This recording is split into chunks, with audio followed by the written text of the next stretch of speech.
All right, guys, so we have some massive breaking news. This happened overnight.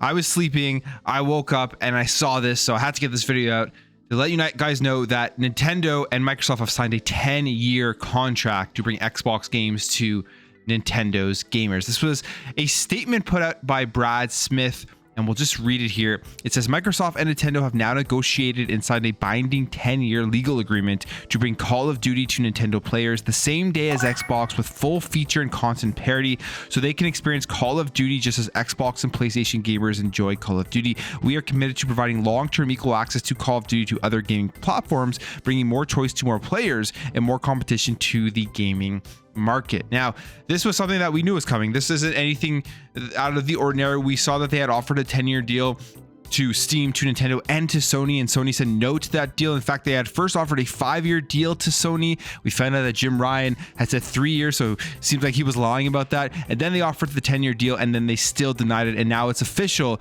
Microsoft and Nintendo have signed this deal to bring Call of Duty to Nintendo for the next 10 plus years. For Nintendo, the platform, they don't even really need Call of Duty. They haven't had it since Call of Duty Ghosts on the Nintendo Wii U. I believe that was their last one. So, and they've been completely fine with it. They have absolutely had no issues on having Call of Duties. But now going forward, Call of Duty is going to be coming, meaning that on the next Nintendo Switch, I would assume, the bigger Call of Duty games, the ones with better graphics fidelity that wouldn't be able to run on the current Nintendo Switch, will be coming over to that console. Or you could think of something like maybe Call of Duty Mobile. Maybe they'll make one that works on the current Nintendo Switch to bring it over. It's very reminiscent of Minecraft, where obviously Minecraft is a huge game, very popular on every single platform. They kept the games on the Nintendo Switch. They kept the games on all of the other platforms that it was already on.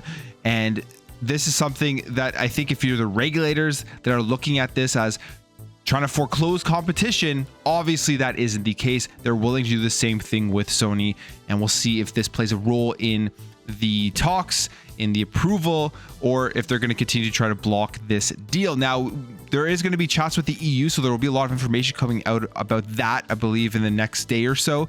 I will be making videos on that, so stay tuned. But we have this as well here from MLEX. And this is an update. He says, ahead of meeting and talking with the press, Brad Smith said that we are more than willing, given our strategy, to address the concerns that others have, whether it is by contracts like the one we did with Nintendo this morning, or by regulatory undertakings, as we have consistently been open to.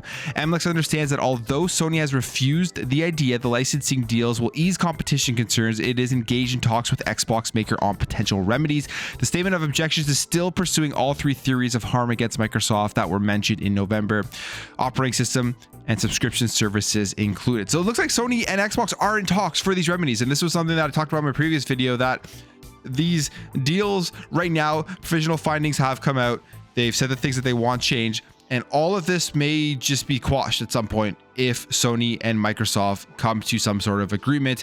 And I feel like Sony doesn't want to provide any of these documents from the subpoena that have been served up to them, that they are more willing now to finally come to an agreement with Microsoft. So I think the chances of this deal going through after seeing this type of stuff sound pretty good at this point, but we absolutely don't know. That's just complete speculation. It could still be in getting blocked by the EU, by the CMA, and then the FTC may go all the way to court, but I don't know. People are saying that's very unlikely. So just some breaking stuff here I want to get out.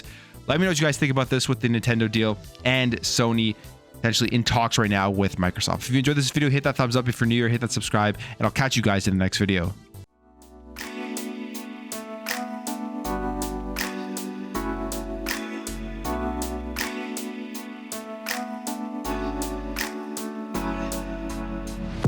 Bye.